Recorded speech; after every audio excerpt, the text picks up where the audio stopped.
ভারত এই স্বামীর দেশের পণ্যগুলোকে আওয়ামী লীগ আজকে নিষিদ্ধ করার সাহস দেখাচ্ছে না কিংবা করছে না।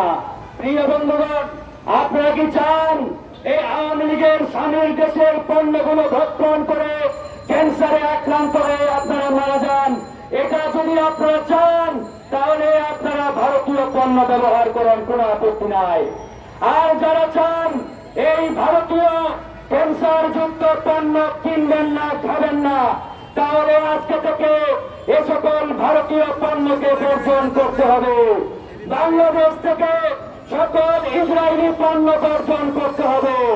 এই ক্যাম্পেইন আমাদের ঘরে ঘরে পৌঁছাতে হবে। শুধুমাত্র বক্তব্য বিবৃতিতে হবে না।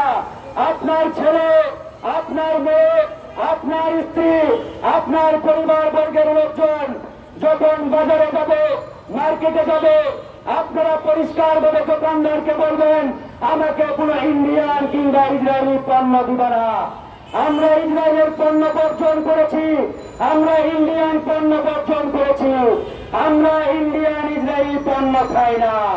এই কথা পরিষ্কার ভাবে দোকানে গিয়ে, শপিং মলে গিয়ে, বাজারে গিয়ে, মার্কেটে গিয়ে বলতে হবে। বন্ধুগণ, আজকে ভারতের পণ্যগুলোতে ক্যান্সারের উপাদান পাওয়া গেছে, তারপরেও আওয়ামী লীগ এই ক্যান্সার যুক্ত পণ্যগুলো বাংলাদেশে নিষিদ্ধ করে নাই।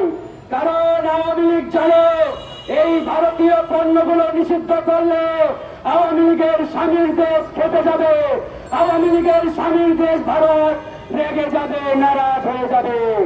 এই জন্যই আওয়ামী লীগের স্বামীর দেশ যাতে নারাজ না হয়, এই জন্যই বাংলাদেশ ভারতের এই ক্যান্সার যুক্ত পণ্যগুলো নিষিদ্ধ করছে না। বন্ধুগণ, আপনারা যারা বেঁচে থাকতে চান, আপনারা যারা এই ক্যান্সার আক্রান্ত হয়ে মরতে চান না, তাহলে আজকে থেকে আপনারা ভারতের পণ্য বর্জন করুন, ভারতের সকল পণ্য বয়কট করুন, ইসরায়েলের সকল পণ্য বর্জন করুন, ইসরায়েলের সকল পণ্য বয়কট করুন।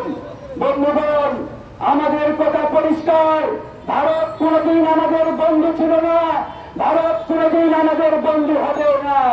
ভারত আগেও বাংলাদেশের শত্রু ছিল, ভারত এখনো বাংলাদেশের শত্রু, ভারত আগামীতেও বাংলাদেশের শত্রু। এ বিষয়ে কোন সন্দেহ নেই।